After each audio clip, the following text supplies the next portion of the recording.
ওই কিরে পড়বো দেখেন ফাটে গেছে পড়বো।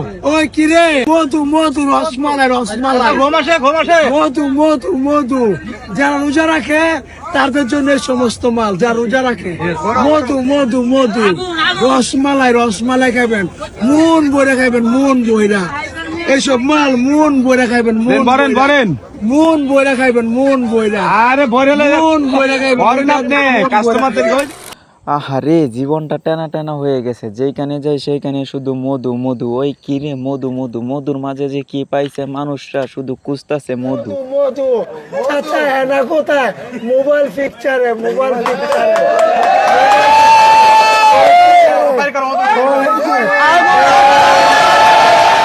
যা শালা কাশিয়া ভাইয়ের মোল্লার জোশ, এখন তরমুজের ভিতরেও পাওয়া যায় স্মার্টফোন।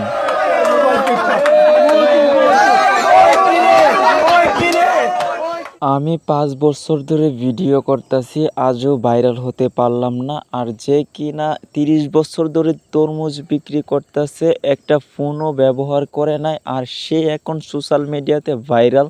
তাকে নিয়ে অনেক মানুষ সমালোচনা করতেছে, শুধু এক ডায়লগেই সে ভাইরাল হয়ে গেছে, ওই কিরে।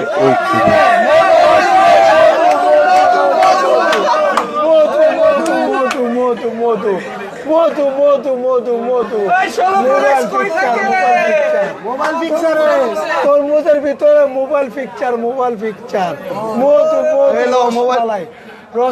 Rasmalai mobile picture. লে হালুয়া, এতদিন দেখলাম তরমুজের ভিতরে শুধু রস পাওয়া যায় না, এখন দেখা যায় তরমুজের ভিতরে স্মার্টফোনও পাওয়া যায়। আমিও অনেক দিন ধরে খুঁজতেছি একটা স্মার্টফোন কিনবো। না, এখন ফোন কিনা বাদ দিয়ে আব্বুকে বলবো, আব্বু আমাকে একটা তরমুজ কিনে দাও, এটাই সব থেকে বেটার হবে। तेरा बाप यहाँ छोड़कर गया था कि तेरी माँ?